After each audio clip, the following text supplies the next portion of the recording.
కేసీఆర్ నిన్న నల్గొండకు పోయి ఇది కాంగ్రెస్ తెచ్చిన కరువు, నేను గడప దాటగానే జస్ట్ గలమక అసుంట పోగానే ఇక్కడ కరువు స్టార్ట్ అయిపోయిందని నిన్న కేసీఆర్ మాట్లాడుతూ ఉన్నారు. కొంత ఎండిన పంట పొలాలను పరిశీలించిండు. నష్టపరిహారం 25,000 రూపాయలు ఇవ్వాలి, 500 రూపాయల బోనస్ ప్రకటించాలి, 2 లక్షల రుణమాఫీ చేయాలి, మేము డిమాండ్ చేస్తున్నాము, దీక్షలు కూడా చేయబోతున్నామని ఆయన నిన్న మాట్లాడడం జరిగింది. దీనిపైన రకరకాల అభిప్రాయాలు వ్యక్తమవుతున్నాయి. సో ఈ అంశాన్ని తేల్చాల్సిన అవసరం ఉన్నది. కరువు ఎట్లా వచ్చింది, ఇవాళ అన్ని గొప్పలు నీతులు చెప్తున్న కేసీఆర్ గత 10 సంవత్సరాలుగా ఆయన చేసింది ఏంటి, ఇప్పుడున్న గవర్నమెంట్ తక్షణం ఏం చేయాలి, ఇవన్నీ మనం డిస్కస్ చేద్దాం. నా ముందు రైతు సంఘం నాయకులు, సిపిఎం సీనియర్ నాయకులు సారంపల్లి మల్లారెడ్డి గారు ఉన్నారు. మల్లారెడ్డి గారు చాలా పెద్ద ఎత్తున ఎన్నో నివేదికలు, ఎన్నో రిపోర్ట్స్ గ్రౌండ్ లెవెల్లో రైతులతో, రైతు సంఘాల నాయకులతో మాట్లాడి గత ప్రభుత్వంలో అంతకుముందు కొన్ని దశాబ్దాలుగా వాళ్ళు రైతుల కోసమే పనిచేస్తూ ఉన్నారు. సో నా ముందు మల్లారెడ్డి గారు ఉన్నారు. అసలు ఈ అంశాన్ని తేలుద్దాం. సార్ నమస్తే. నమస్తే. సో మార్నింగ్ న్యూస్లో కూడా మీరు ఫోన్ లైన్లోకి వచ్చారు, కొంత విషయం చెప్పారు. సో ఇంకా డీటెయిల్గా డిస్కస్ చేయాల్సిన అవసరం ఉందని నాకు అనిపించింది. అసలు ఈ కరువు వాస్తవ పరిస్థితి కారణాలు ఏంటి, అంటే ఎందుకు వచ్చింది, ఇది ప్రకృతి వైపరీత్యమా లేకపోతే కేసీఆర్ అన్నట్టు కాంగ్రెస్ తెచ్చిన కరువుగా చూడాలా? నిన్నటి కేసీఆర్ ప్రెస్ మీట్ మీరు మొత్తం వినుంటారు, మీరు గమనించిన అంశాలు ఏంటి ఇందులో? దేశంలో కరువు సహాయక చర్యలు చేపట్టాలని 1956లో 1956లో డిజాస్టర్ మేనేజ్మెంట్ యాక్ట్ అని ఒకటి వచ్చింది. ఓకే. ఆ తర్వాత దాన్ని 2005లో సవరణలు చేశారు. అప్డేట్గా ఇప్పుడు సవరణ ఉంది, 2005లో సవరణ చేశారు. ఆ డిజాస్టర్ మేనేజ్మెంట్ అంటే వైపరీత్యాలు వచ్చినప్పుడు ఎలాంటి సహాయం చేయాలి, కేంద్రం ఏం చేయాలి, రాష్ట్రాలు ఏం చేయాలి అనేది చాలా స్పష్టం. 2007లో దానికి రూల్స్ వచ్చినాయి.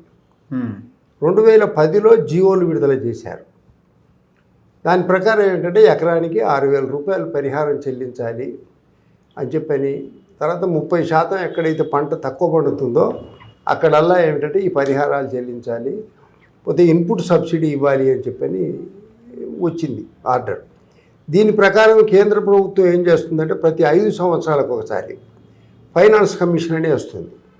ఇప్పుడు 14th ఫైనాన్స్ కమిషన్ వేశారు. అది ఎప్పుడు 2015 నుంచి 2020 వరకు. ఇప్పుడు 15th ఫైనాన్స్ అమల్లో ఉంది, అంటే 2021 నుండి 2026 వరకు.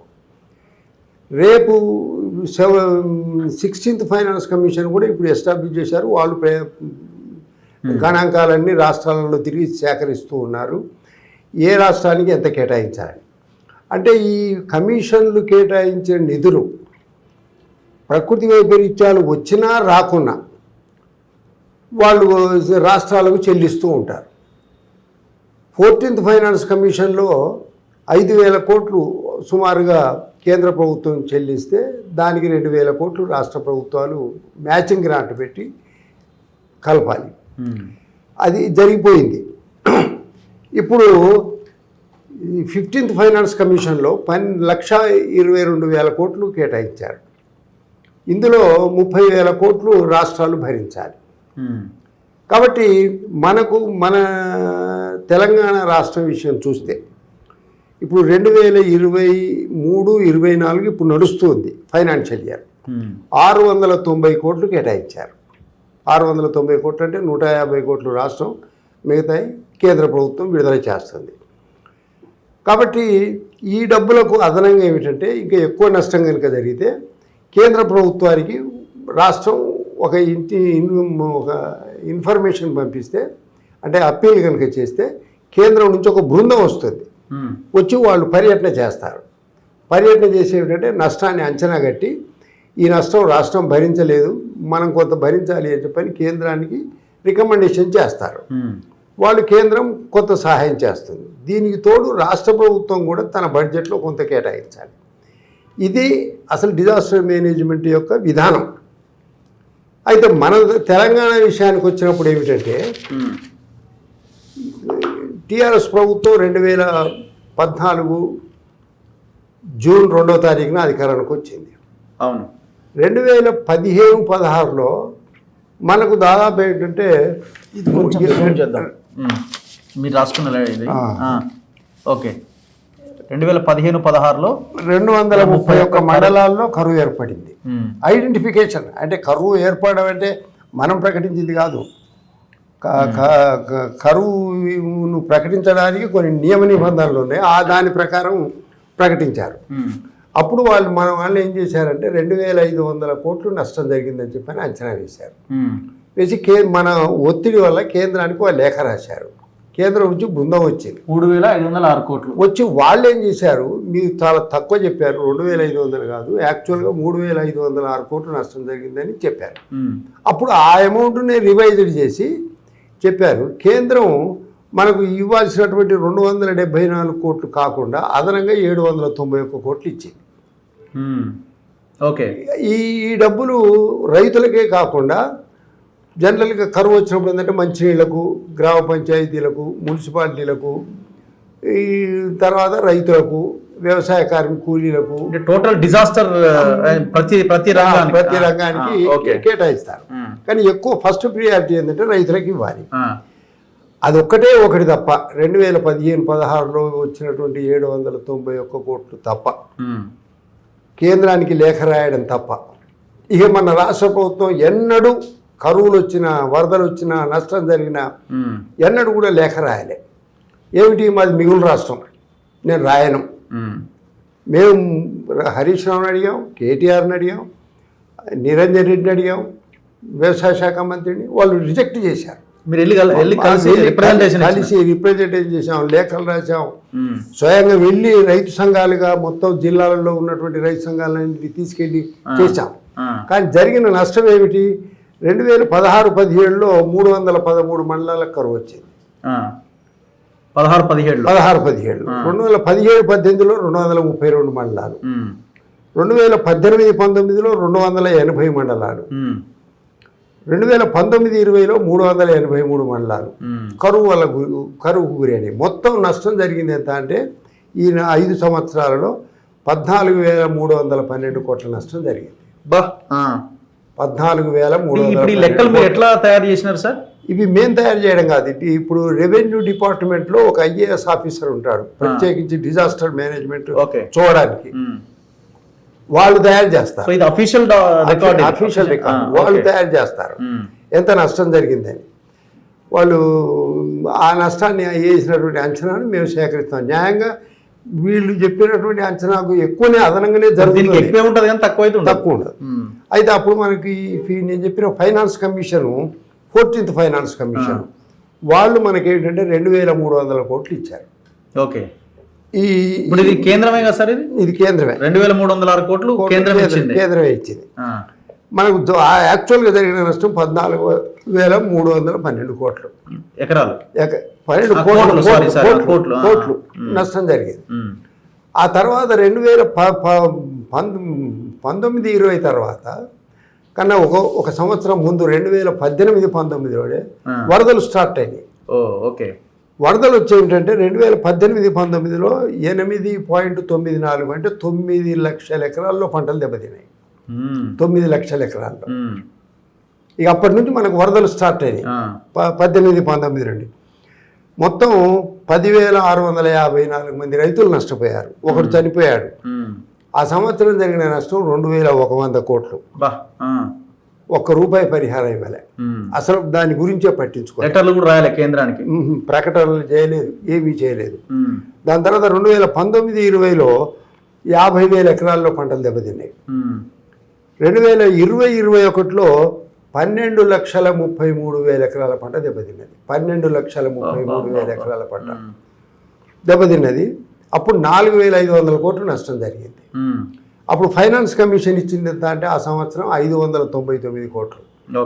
అయితే ఈ 599 కోట్లు రైతులకు ఇవ్వలే, ఎందుకంటే రోడ్లు దెబ్బతిన్నాయి, గ్రామ పంచాయతీలు దెబ్బతిన్నాయి, తర్వాత R&Bకి, తర్వాత వీటన్నిటికి పోగా 300-400 కోట్లు మిగిలితే డైవర్ట్ చేశారు. ₹1 కూడా కేసీఆర్ వెళ్ళి పరామర్శించింది ఇదే సమయం అనుకుంటా, వరదలు వచ్చినప్పుడే కదా. ఈ వరదలు కాదు, తర్వాత 2022-23లో ఇప్పుడు ఇందులో ₹1 రైతులకు పోలేదు, ₹1 రైతులకు పోలేదు. తర్వాత 2021-22లో 6,20,000 ఎకరాల పంట దెబ్బతిన్నది. 6,20,000 ఎకరాలు గవర్నమెంట్ అనౌన్స్మెంట్ ప్రకారం.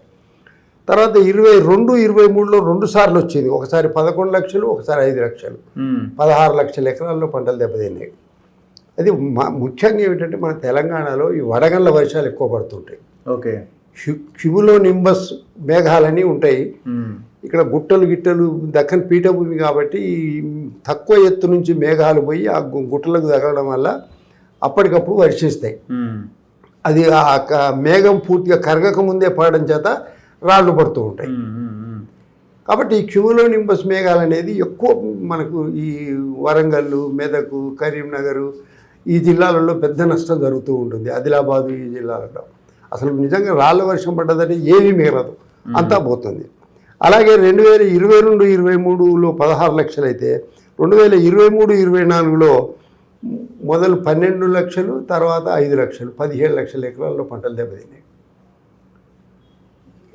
ఆ సంవత్సరం కూడా ఏమిటంటే 629 కోట్లు ఫైనాన్స్ కమిషన్ కేటాయింది. అప్పుడు ఏమిటంటే ఏప్రిల్ 15, 2023 ఏప్రిల్ 15, 2023 తన అధికారంలోకి వచ్చింది 2014 జూన్ 2. అప్పుడు ముఖ్యమంత్రి స్వయంగా ఖమ్మం వెళ్ళి నేను ఎకరానికి 10,000 రూపాయలు ఇస్తాను అని ప్రకటించాడు. అంతకుముందు సెంట్రల్ గవర్నమెంట్ హూడా కమిషన్ అని కమిషన్ వేసింది. ఆ హూడా కమిషన్ చెప్పింది ఏంటంటే ఎకరానికి 20,000 ఇవ్వాలి అని చెప్పని వాళ్ళు రికమెండ్ చేశారు. కానీ కేంద్రం ఇచ్చేది కాకుండా రాష్ట్రాలు కూడా మ్యాచింగ్ గ్రాంట్ను పెంచి వాళ్ళ బడ్జెట్లో పెంచి ఈ నష్టాలు భరించాలి, లేకపోతే ఆత్మహత్యలు జరుగుతున్నాయి. మరి మన రాష్ట్రంలో జరుగుతున్నది ఏమిటి? ఏటా 640 మంది రైతులు ఆత్మహత్య చేసుకుంటున్నారు. ఇప్పటికీ జరుగుతూ ఉంది. ఇప్పుడు నిన్న ముఖ్యమంత్రి ఒక మాట చెప్పాడు, ఈ 100 రోజులలో 229 మంది చనిపోయారు. అసలు చెప్పడానికి కొద్దిగా ఒక ఆలోచన చేయాలి. తన పీరియడ్లో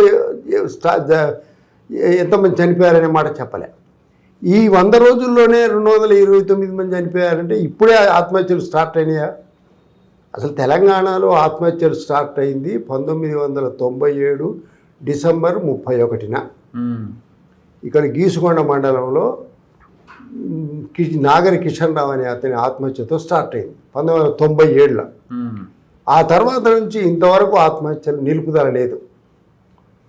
ఆ తర్వాత కాంగ్రెస్ కొన్ని రాయితీలు ప్రకటించారు, 27 గంటల విద్యుత్ అని, తర్వాత రుణమాఫీ అని, తర్వాత విత్తన సబ్సిడీ అని చెప్పని, ఐకేపీల ద్వారా మేము ఓట్లు కొంటాం మా ఎంఎస్పీ ధరకు అని చెప్పని ఎన్ని చేసిన. ఆ తర్వాత వచ్చినటువంటి గవర్నమెంట్ రైతు బంధు, రైతు బీమా, ఈ రెండే పెట్టింది, రైతు బంధు, రైతు బీమా. అది కూడా చచ్చిపోతాయి. అసలు మొత్తం తెలంగాణ రాష్ట్రంలో ఇప్పుడు 72 లక్షల మంది రైతులు ఉన్నారు. ఇంతకుముందు ఈ ప్రభుత్వం అధికారానికి వచ్చినప్పుడు 65 లక్షల మంది ఉన్నారు. ఈ రైతు బంధు ఎందరికి వస్తుంది? 41 లక్షల మందికి వస్తుంది. అంటే దాదాపు 22 లక్షల మందికి రైతు బంధు రావడం లేదు. ఎందుకని? వాళ్ళందరికీ ధరణిలో పాస్ పుస్తకాలు లేవు అనే పేరుతో వాళ్ళకి ఇవ్వడం లేదు. తర్వాత రైతు బీమా 18-59 సంవత్సరాల మధ్య వయసు గల వాళ్ళకు పెట్టారు. అది 31 లక్షల మందికి. అది ప్రీమియం గవర్నమెంట్ కడుతున్నది. దాని లెక్క ప్రకారం రైతు బీమా క్లెయిమ్స్ చూస్తే ఏటా 16,000 మంది చనిపోతున్నారు. 16,000 మంది. అందులో 650 మంది ఆత్మహత్యలు చేసుకుంటున్నారు. మరొక 700 మంది విద్యుత్ షాక్తో చనిపోతున్నారు.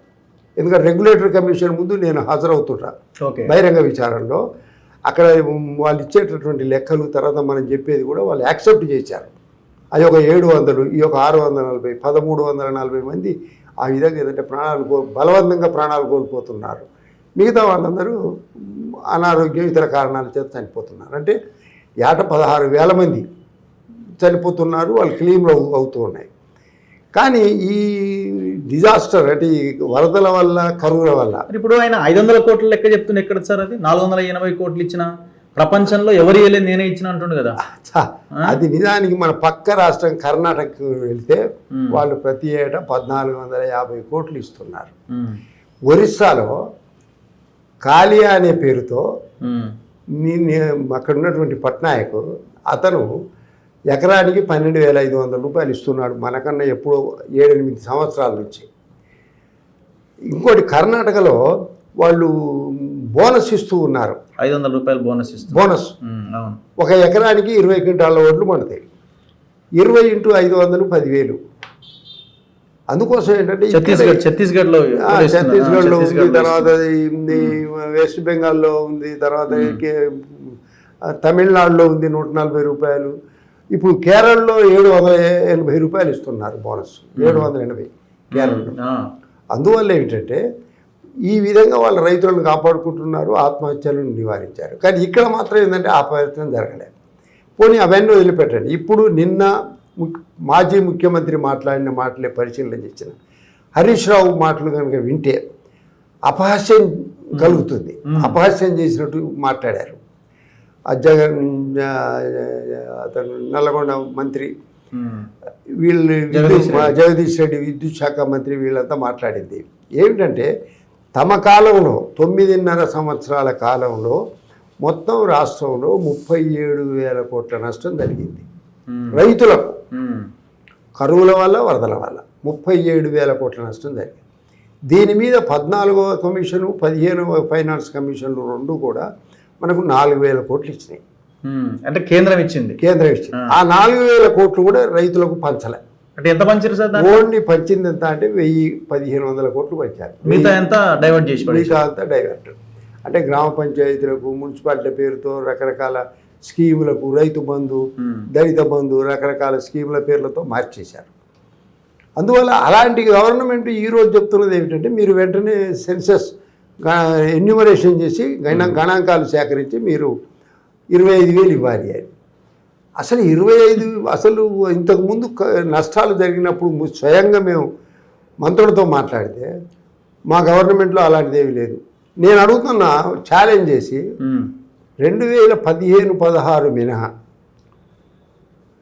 2016 నుంచి 2024 వరకు ఎన్నడన్నా మీరు ఒక్క లేఖ సెంట్రల్ గవర్నమెంట్కు రాశారా? మాకు ఈ నష్టం జరిగింది, మీరు ఒక టీంను పంపండి, పరిహారం పెంచండి అని చెప్పని రాశారా? తెప్పించారా డబ్బులు? కేంద్ర ప్రభుత్వమే తనంతట తాను జోక్యం కలిగించుకొని మీరు లేఖ రాయండి, మేము టీంను పంపిస్తామని చెప్పి అన్నా కూడా పంపలే. ఎంత దుర్మార్గం అంటే కేంద్ర ప్రభుత్వం లేఖలు రాసింది, అన్ని రాష్ట్రాలకు రాస్తూ మనకు కూడా రాశారు. మీకు ఏమన్నా నష్టం జరిగితే మీరు ఆ అంచనాను మాకు పంపండి, మేము టీంను పంపిస్తామని. ఒకసారి మనం కోరకుండానే సెంట్రల్ టీం వచ్చింది లాస్ట్ ఇయర్. వచ్చి వాళ్ళు తిరిగి వాళ్ళకు సరి అయిన నివేదిక మనం ఇవ్వలే. ఇంతకు ముందు కూడా నేను చెప్పాను కదా, ఫస్ట్ 2015-16 ఇప్పుడు నీళ్ళ మంత్రి నిరంజన్ రెడ్డి అంటుంటాడు, కేసీఆర్ నాకు మించిన రైతు లేడని వీళ్ళు అంటుంటారు. వీళ్ళంతా ఎక్కడ పోయినారు మరి? రివ్యూ చేయలేదా సార్ అసలు వ్యవసాయం మీద? ఆశ్చర్యం ఏమిటంటే వ్యవసాయ శాఖ ఆక్షన్ ప్లాన్ అని ఒకటి తయారు చేస్తుంది ప్రతి ఏటా.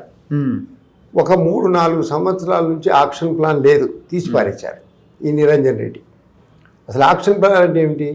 మొత్తం ఎన్ని ఎకరాలలో ఏ పంట వేయాలి, భూసార పరీక్షలు జరపాలి, ఎరువుల సబ్సిడీ ఎంత ఇవ్వాలి, ఏ గ్రామానికి ఇవ్వాలి, అలాగే రుణాలు, పంట రుణాలు ఎలా ఉండాలి, కరువులు వస్తే ప్రకృతి వైపరీత్యాలు నష్టం జరిగితే ఎలా ఆదుకోవాలి, ఇదంతా కూడా ఆ యాక్షన్ ప్లాన్లో ఉంటుంది. ఈ యాక్షన్ ప్లాను ప్రతి సంవత్సరం మే 15కు విడుదల చేయాలి. కానీ గత 2 ఏళ్ళుగా లేవు. ఇప్పుడు ఈ 1920-21 ప్లానే ఇప్పుడు మీకు నెట్లో దొరుకుతుంది. 21, 22, 23, 24 మీకు ప్లాన్లు ఎక్కడ కనపడవు. అంటే వ్యవసాయ ప్రణాళిక లేకుండా నడిపిస్తున్నాడు నిరంజన్ రెడ్డి. అతను ఇథనాల్ ఫ్యాక్టరీ పెట్టుకోవడం, ఫామ్ హౌస్ల కోసం భూములు ఆ బిజీలో ఉన్నాడు. ఆయనే కాదు, చాలామంది ఎమ్మెల్యేలు ఫామ్ హౌస్లో జోలికి ఎందుకు వచ్చారంటే ఇప్పుడు ముఖ్యమంత్రికి 93 ఎకరాల ఫామ్ హౌస్ ఉంది కాబట్టి ఆయన దృష్ట్యానే ఎమ్మెల్యేల గురించి మొదలుకుంటే మంత్రులు వీళ్ళంతా ఈ ఎస్ఐడ్ భూములు, ఆ భూములు, ఈ భూములు కొని ఫామ్ హౌస్లు కట్టి ఏర్పాటు చేశారు. సరే, ఇప్పుడు నా పాయింట్ ఏంటంటే సార్, కరువు ఎందుకు వచ్చింది? ఇప్పుడు ఇవాళ కరువు కారణం కాంగ్రెసా లేకపోతే ప్రకృతి వైపరీత్యమా? అంటే వీళ్ళు ఉండి కూడా చేయలేకపోతున్నారు. ఏమంటుండు కేసీఆర్ అంటే అధిక వర్షపాతం నమోదైంది పోయినసారితో పోలిస్తే, ఎవరు చెప్పారు మీకు అని అన్నాడు. నాగార్జున సాగర్లో ఇంకా నీళ్లున్నాయి, ఎందుకు వాటిని రిలీజ్ చేస్తలేరని క్వశ్చన్ చేస్తున్నాడు. మేము గతంలో సింగూరు నుంచి 20 టీఎంసీలు మేము పంప్ చేసి తీసుకొచ్చిన మేము నీళ్లు, ఇప్పుడు ఎందుకు తేవట్లేదు, ఇంకా 17 టీఎంసీల నీళ్లు ఉన్నాయి అందులో అని నిన్న చెప్తున్నాడు. అంటే ఇదంతా వీళ్ళకి చిత్తశుద్ధి లేకపోవడం వలన ఈ పరిస్థితి, పంటలు ఎండుతున్నాయని. మనకు శాస్త్రీయంగా ఈ వర్షానికి సంబంధించి ఒక రిపోర్టు ఎవ్రీ ఇయర్ వాళ్ళు విడుదల చేస్తూ ఉంటారు.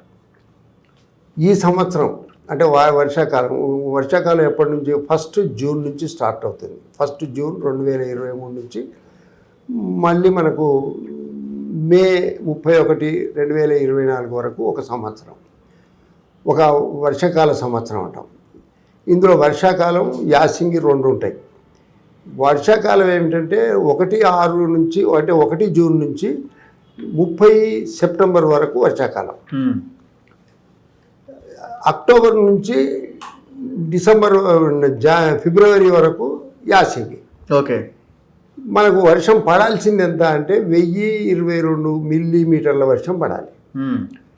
కానీ గత సంవత్సరం ఏమిటంటే మనకు 800 మిల్లీమీటర్ల వర్షమే పడింది 23లో.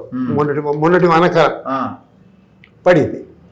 ముఖ్యంగా ఏమిటంటే జూరాల, శ్రీశైలం, నాగార్జున సాగర్ ప్రాజెక్టుల్లోకి చుక్క నీరు రాలే. అసలు ఒక్క చుక్క నీరు రాలే, అది పాత నీరే ఉండిపోయింది. ఇటు గోదావరి బేసిన్లో పడ్డటువంటి వర్షాలతోటి శ్రీరామ్ సాగర్లోకి నీళ్ళు వచ్చినాయి. ఎందుకంటే శ్రీరామ్ సాగర్ ముందర కూడా బాబ్లీ ఉంది, మహారాష్ట్ర వాళ్ళు జూన్ 1 నుంచి నవంబర్ వరకు గేట్లు ఎత్తి వస్తారు కాబట్టి ఆ నీళ్లు వచ్చినాయి. శ్రీరామ్ సాగర్ నిండింది. శ్రీరామ్ సాగర్ కింద ఉన్నదంతా 16 లక్షల ఎకరాలు, కానీ అందులో సాగు అయింది 9 లక్షల ఎకరాలు. ఎందుకంటే 9 లక్షలే సాగు అవుద్ది కరీంనగర్ వరకు. దాని కింద ఉన్నటువంటి వరంగల్, ఖమ్మం, నల్గొండ ఈ జిల్లాలకు అసలు సెకండ్ ఫేజ్కు నీరు రావడం లేదు. దానికి 40 టీఎంసీలు రావాలి, అది రావడం లేదు. పోతే చెరువులలో ఏమిటంటే మేము ఏదో మిషన్ కాకతీయ ద్వారా పూడిక తీయడం ద్వారా చెరువుల్లో 50 టీఎంసీల నీరు నిల్వ పెరిగింది. పోతే భూగర్భ జలాలు కూడా 10 మీటర్ల ఎత్తు పెరిగినాయి అని చెప్పి ప్రచారం చేశారు. అసలు యాక్చువల్గా ఏమిటి, మనకు 46,000 చెరువు కుంటలు ఉన్నాయి. ఓకే. 46,000 చెరువు కుంటల్లో వీళ్ళు 2,500 కోట్లు ఖర్చు పెట్టి 20,000 చెరువుల్లో పూటిక తీశారు. పూటిక తీయడం అంటే ఏమిటి, ఒక ఎకరం 2-3 ఎకరాలు లేదా ఒక 15-20 ఎకరాల వరకే ఒక ఫీట్లో తీస్తారు. అంతకన్నా ఎక్కువ తీస్తే కొన్ని వేల కోట్లు అవుతాయి. ఆ తీసిన మట్టి కూడా ఏంటంటే కట్ట మీద పోయకుండా చేలల్లో పోసుకున్నారు. పోతే మత్తళ్ళు రిపేర్లు కానీ తూముల రిపేర్లు కానీ చేయలే. సరే ఏదో మిషన్ కాకతీయ వల్ల ఓ ప్రచారం చేసుకుంటున్నారు ఇప్పటికీ కూడా.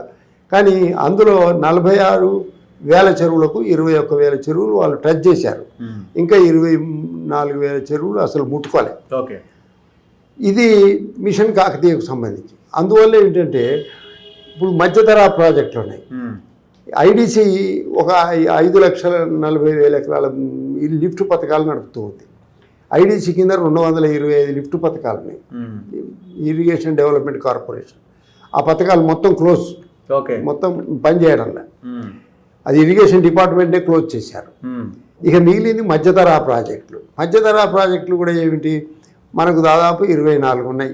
ముఖ్యంగా ఆదిలాబాద్లోనే 18 వరకు ఉన్నాయి. తర్వాత కరీంనగర్, వరంగల్, ఖమ్మం ఈ జిల్లాలలో అవి 20 ఏళ్ళ నుంచి నిర్మాణాలు జరుగుతూనే ఉన్నాయి. కాబట్టి ఇలాంటి స్థితిలో ఏమిటంటే ఇక మేజర్ ప్రాజెక్టులు ఒక 16 ఉన్నాయి. మేజర్ అంటే 25,000 ఎకరాలకు ఎగువ ఆయకట్టు ఉన్న వాటిని మేజర్ ప్రాజెక్ట్ అంటారు. ఇవి ఉన్నాయి. కానీ ఈ సంవత్సరం వర్షం ఎప్పుడైతే వానాకాలం పడలేదో ఇటు కృష్ణా డెల్టా అంటే నల్లగొండ, మహబూబ్ నగరు, తర్వాత సగ ప్రాంతం వరంగల్, వీటికి కరువు పరిస్థితులు ఏర్పడ్డాయి. తర్వాత అటు గోదావరిలో వర్షాకాలం పంట పండింది. ఆ తర్వాత ఒక 70 టీఎంసీల నీళ్లు ఉన్నాయి. ఇక జూరాలలో 9 టీఎంసీలు ఉండాల్సింది ఇప్పుడు 4 టీఎంసీలు ఉన్నాయి. శ్రీశైలంలో 260 ఉండాల్సింది 40-45 టీఎంసీలు ఉన్నాయి. అంటే ఇప్పుడు 35 టీఎంసీలకు వచ్చింది. నాగార్జున సాగర్లో 230 టీఎంసీలు ఉన్నాయి. కానీ వాస్తవం ఏంటంటే నాగార్జున సాగర్లో 130 టీఎంసీలు డెడ్ స్టోరేజ్, అది బయటికి రావు నీళ్లు అసలు. ఎందుకంటే కట్ట ఎత్తుంటుంది, ఆ నీళ్లు బయటికి రావు. అది 510 అడుగుల వరకే నీళ్లు బయటకు వస్తాయి. ఒకవేళ బలవంతంగా తీసినా 470 అడుగుల వరకు నీళ్ళు వస్తాయి. కాబట్టి ఈ యాసింగ్ ఎప్పుడైతే ఈ నీళ్లు లేవో, వానాకాలం పంట పండిన తర్వాత వ్యవసాయ శాఖ చేయాల్సింది ఏమిటి, వెంటనే ఒక యాక్షన్ ప్లాన్ తయారు చేసి ఈ నీటి లభ్యత తక్కువగా బట్టి తైబందీ అని చేస్తారు. తైబందీ అంటే ఇరిగేషన్ డిపార్ట్మెంటు, అగ్రికల్చర్ డిపార్ట్మెంటు రెండు కలిసి కూర్చొని నాగార్జున సాగర్లో ఇన్ని నీళ్లు ఉన్నాయి కాబట్టి ఒక ఎకరానికి ఒక టీఎంసీకి 6,000 ఎకరాల మాగాణి పండుతుంది, 10,000 ఎకరాల మెట్ట పండుతుంది. ఆ లెక్క ప్రకారం ఏంటంటే వాళ్ళు పర్మిషన్ ఇస్తారు. పర్మిషన్ కూడా సర్వే నెంబర్ల వారీగా ఇస్తారు, సర్వే నెంబర్ల వారీగా. అలాంటిది ఏమీ చేయాలి. అది ఎప్పుడు చేయాలి సార్? అది ఇప్పుడు మనం యాసంగి సెప్టెంబర్లో చేయాలి. ఓకే. ఈ వానకాలం చేయరు. వానకాలం ఎవరికి దూసిన పంట వాడు పండించుకుంటాడు. ఎప్పుడు వర్షాలు పడతాయో తెలియదు కాబట్టి యాసంగే చేయాలి. కాబట్టి అంతకుముందే దీనికి యాక్షన్ ప్లాన్ లేదు కాబట్టి దానికి తోడు ఈ అగ్రికల్చర్ డిపార్ట్మెంట్ కూడా ఎక్కడో నిద్రపోయింది. ఈ రైతులు ఏంటంటే నీళ్లు ఉన్నాయి కదా అని చెప్పని పంటలు వేశారు. 50 లక్షల ఎకరాలలో వరేశారు యాసంగి.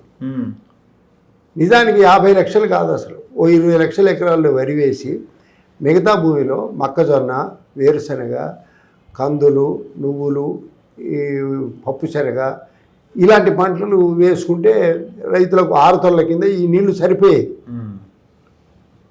అందుకోసం ఇప్పుడేమో గవర్నమెంట్ ఆలోచిస్తుంది, ఒక 15 రోజుల నుంచి కొత్త ప్రభుత్వం వచ్చిన తర్వాత త్రాగునీటి సమస్యను పరిష్కరించాలి కాబట్టి త్రాగునీటి ఇప్పుడు మా బెంగళూరులో పడుతున్న ఇబ్బందులు చూసి మనం త్రాగునీటిని కంట్రోల్ చేయాలని చెప్పని వాళ్ళు త్రాగునీటికి ప్రాధాన్యత ఇస్తున్నారు. దీనికి కూడా ఆఖరికి ధర్నాలు, పికెటింగులు, ఆందోళనలు చేయడం ఫలితంగా ఈ ఎడమకాలకు నీళ్లు వదిలారు మిర్యాల కూడా ఈ ప్రాంతానికి. కాబట్టి కొంత ఇప్పుడు 50 లక్షలలో దాదాపు ఒక 8-9 లక్షల ఎకరాల్లో పంటలు దిగుబడి తగ్గింది. అంటే దాదాపు 20 క్వింటాలు కావాల్సింది 5 క్వింటాలు, 3 క్వింటాలు, 4 క్వింటాలు అలా దెబ్బతిన్నది. అందుకోసం ఒక వ్యవసాయ ప్రణాళికను రూపొందించకపోవడం వల్ల వచ్చిన కరువు ఇది. నేర్చుకోవాలి గవర్నమెంట్ కూడా. తర్వాత ఇంకొకటి ఏమిటంటే అసలు నీటి లభ్యతను బట్టి పంటలు పండించాలి. ఇప్పుడు మీరు ఉత్తర భారతం ఉందనుకోండి, ఉత్తర భారతంలో వర్షాకాలం వరేస్తారు, యాసంగి గోధుమ వేస్తారు, వరేయరు. వరి పంట వేసేది రెండవ పంటగా తెలంగాణ, ఆంధ్రలోనే. ఆంధ్ర కూడా బంద్ అయింది, తెలంగాణలోనే వేస్తాం మనం 50 లక్షలకి. వేసి ఏమిటంటే మేము 1 కోటి టన్నులు పండిస్తున్నాం అని చెప్పని గర్వంగా కేసీఆర్ చెప్పేవాడు. అసలు 1 కోటి టన్నులు పండించడం కాదు, నిజానికి వేరుశనగ, మొక్కజొన్న, ఈ మెట్ట పంటలు కనుక వేస్తే, సోయా ఇలాంటివి కనుక వేస్తే చాలా లాభం ఉంటుంది. పైగా ఇప్పుడు తెలంగాణలో మనం 30 లక్షల టన్నుల కూరగాయలు తింటున్నాం. 30 లక్షల టన్నులు. మనం ఉత్పత్తి చేసేది 20 లక్షల టన్నులే. ఓకే. 10 లక్షల టన్నులు దిగుమతి చేసుకుంటున్నాం. అందువల్ల కూరగాయలు పండించవచ్చు. తర్వాత పప్పు ధాన్యాలు దిగుమతి చేసుకుంటున్నాం, పప్పు ధాన్యాలు పండించవచ్చు. అలాగే వంట నూనెలు దిగుమతి చేసుకుంటున్నాం. కాబట్టి మనం పండ్లు, హార్టికల్చర్ ఎంత ఉంది? 6 లక్షల ఎకరాల్లో వేస్తున్నాం. నిజానికి 12 లక్షల ఎకరాల్లో హార్టికల్చర్ వేయవచ్చు, పండ్లు అవి. ఇవన్నీ దిగుమతులకు పోతాయి. అందుకోసం క్రాపింగ్ సిస్టాన్ని గత 10 ఏళ్లలో మొత్తం డిస్మెంటల్ చేశారు. దాని ప్రభావమే ఇప్పుడు ఈ యాసంగి మీద పడింది. ఇప్పుడు కాబట్టి ఈ ప్రభుత్వం వచ్చిన తర్వాత ఏమిటంటే వాళ్ళ మీదకి ఏంటంటే మీ వల్ల కరువు వచ్చింది అని. మరి వాళ్ళ వల్లనే కరువు వస్తే 2014 నుంచి 2018 వరకు వచ్చిన కరువులకు ఎవరు జవాబుదారీ చెప్పాలి? ఇప్పుడు మీరు చెప్తున్న మండలాల లెక్క చూస్తే ప్రతి సంవత్సరం 200-300 మండలాల్లో కరువు ఉన్నది.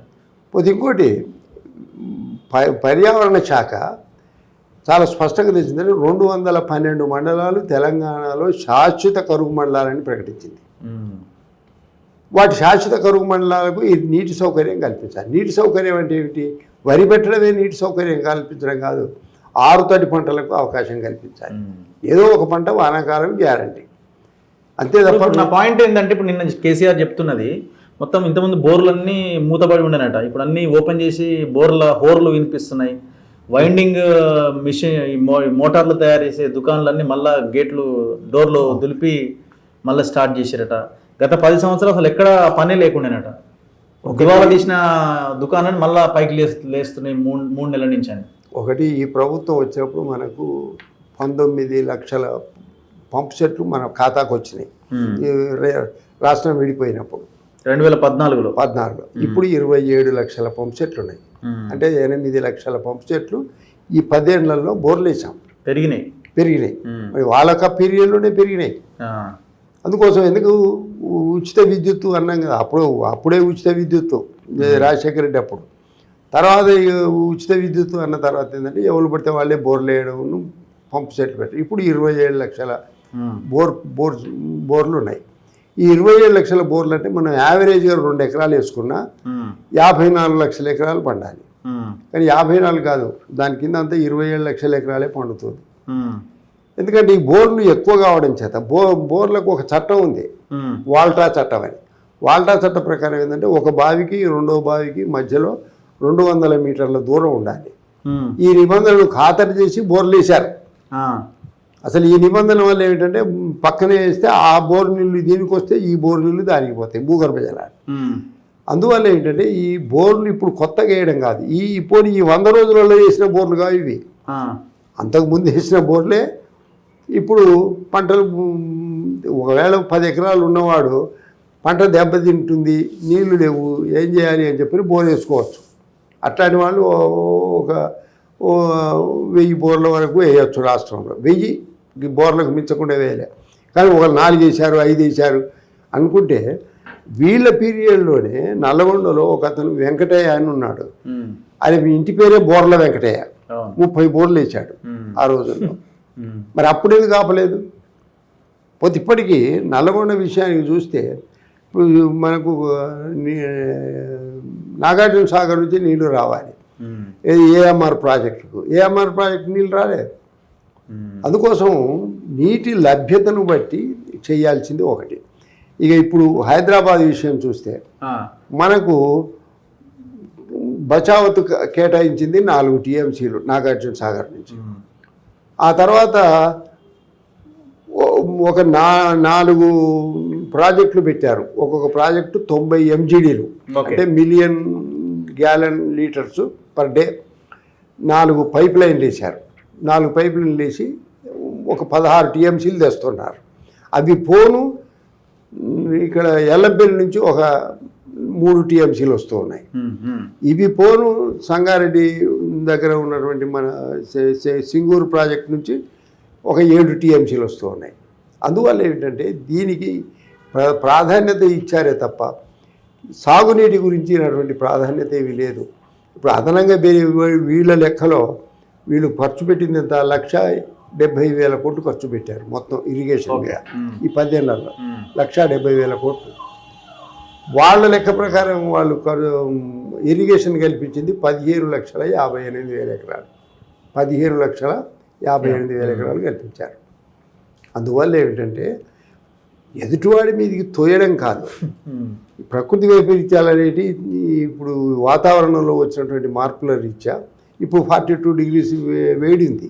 అసలు నిజానికి మార్చిలో ఉండకూడదు, ఏప్రిల్ మేలో వేడి పెరగాలి. ప్రకృతిలో మార్పులు వస్తూ ఉన్నాయి. సో ఇప్పుడు తక్షణ కర్తవ్యం ఏంటి సార్? గవర్నమెంట్ ఏం చేయాలి? ఇంకొక 2-3 నెలలు ఇంకా ఎండలు ఇంకో 5-6 పెరిగే అవకాశమే ఉన్నది. పరిస్థితి ఇంకా దారుణంగా తయారవుతుందేమో. రవి గారు, ఆల్రెడీ పంటలు అయిపోయినాయి. ఇప్పుడు పంటల గురించినటువంటి చర్చ లేదు. అంటే ఇంకా ఇప్పుడు వాటికి నీళ్లు ఒక కూరగాయలకు తప్ప, హార్టికల్చర్ తోటలకు తప్ప స్టాండింగ్ క్రాప్స్ ఉండవు. ఎందుకంటే మార్చిలో ఫిబ్రవరి వరకే అయిపోతాయి, మార్చి ఎండింగ్తో టోటల్గా అయిపోతాయి, బీళ్లుగా ఉంటాయి. మళ్ళీ జూన్ 15కే మళ్ళీ మనం విత్తనాలు వేస్తాం. ఇప్పుడు ఉన్నదల్లా ఏంటంటే త్రాగునీటి సమస్యను పరిష్కరించడం. కాబట్టి త్రాగునీటికి ఇబ్బంది లేకుండా చేయాలి అని చెప్పంటే ఏంటంటే ఇప్పుడు హైదరాబాద్కు ఎలాంటి కొరత లేదు. ఎందుకంటే ఇప్పుడు నాగార్జున సాగర్లో మనకు 50 టీఎంసీల వరకు డ్రా చేసే అవకాశం ఉంది. ఇదే కాకుండా ఏమిటంటే మనకు ఎల్లంపల్లి నుంచి కూడా డ్రా చేసే అవకాశం ఉంది ఆ పైప్ లైన్ ద్వారా. తర్వాత ఈ సింగూరు ప్రాజెక్ట్ నుంచి కూడా మనం డ్రా చేయవచ్చు, అక్కడ కూడా నీళ్లు ఉన్నాయి. బెంగళూరు అంత అధ్వాన పరిస్థితి మనకు ఉంటుంది. అయితే దీన్ని చాలా జాగ్రత్తగా మెయింటైన్ చేయాలి ఒకటి. అయితే ఇక్కడ జరుగుతున్నది ఏమిటంటే హైదరాబాద్లో బ్యావరీస్ ఉన్నాయి, ఈ బీర్ బ్రాండీ తయారు చేసేటి. వాళ్లకు రోజుకు 3 కోట్ల లీటర్ల నీటిని, ఈ త్రాగునీటిని ఇస్తూ ఉన్నారు. దాన్ని కంట్రోల్ చేయాలి. ఆ బ్యావరీస్కి ఇచ్చేటటువంటి వాటిని గతంలో ఈ బీఆర్ఎస్ ప్రభుత్వం వాళ్ళకు పర్మిషన్ ఇచ్చి సిటీలో పెట్టింది. అప్పుడు మనం చెప్పాం, అప్పుడు ఏమిటంటే మీరు గోదావరి బేసిన్లో గోదావరి పక్కన ఏటూరు నాగారంలోనో లేకపోతే మీరు ఎక్కడో పెట్టండి. అప్పుడు మీకు నీటి ఇబ్బంది ఉండదు. మీరు తయారు చేసినటువంటి బ్యావరీస్ అంటే బ్రాండీ బీరు ఎక్స్పోర్ట్ ఎలాగైనా చేయవచ్చు, రవాణా ఎక్కడికైనా చేయవచ్చు అని చెప్పాం. కానీ మన మాట వినలే. టౌన్లోనే పెట్టారు, హైదరాబాద్లోనే 7 కంపెనీలు పెట్టారు. వాళ్ళు కొన్ని కోట్ల లీటర్ల నీటిని వినియోగిస్తున్నారు. ఒకటి. రెండవది ఏమిటంటే బంజారా హిల్స్ లాంటి ఇట్లాంటి వాటిల్లో స్విమ్మింగ్ పూల్స్, తర్వాత పోతే ఈ గార్డెన్స్, ఈ ప్రతి ఇంటికి ఒక గార్డెన్ పెట్టుకొని గార్డెన్కు వాటికి ఈ మంచినీళ్ళని వినియోగిస్తున్నారు. వీటిని కంట్రోల్ చేయాలి. తర్వాత ప్రతి మనిషికి కనీసం 40 లీటర్లు అందించడానికి ఏర్పాటు చేయాలి. ఇప్పుడు మిషన్ భగీరథ అన్నారు. మిషన్ భగీరథలో 18,000 సిస్టమ్స్ కట్టారు. 18,000.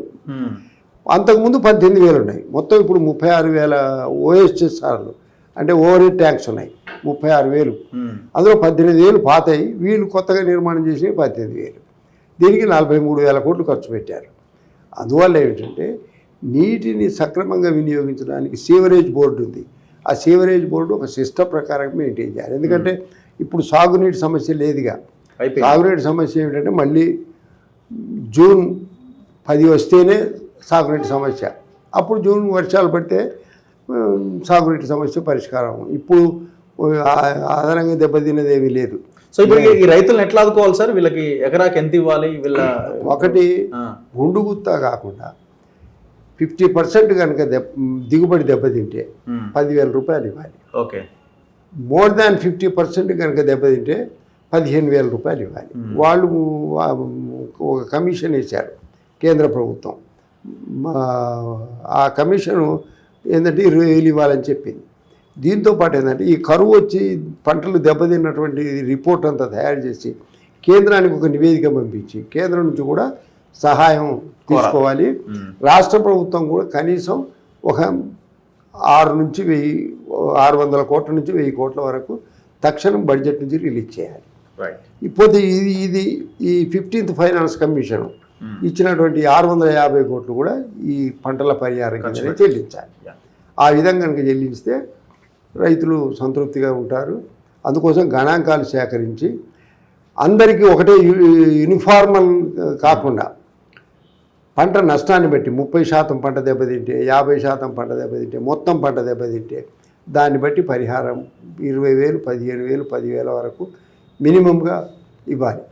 ఇప్పుడు ఈ ముఖ్యమంత్రి నేను చెప్పాను 15 ఏప్రిల్ 2023లో ప్రకటించాడు 10,000 ఇస్తాను. ఇచ్చింది ఎంత? 11 కోట్లు ఇచ్చాడు. తను ఏమిటంటే మేము జీవో తెచ్చాం 3,001 కోట్లు పంచామని నిన్న హరీష్ రావు చెప్తున్నాడు. ఎక్కడ పంచాడో నాకు తెలియకుండా అసలు తెలంగాణలో పంచింది ఎక్కడ లేదు.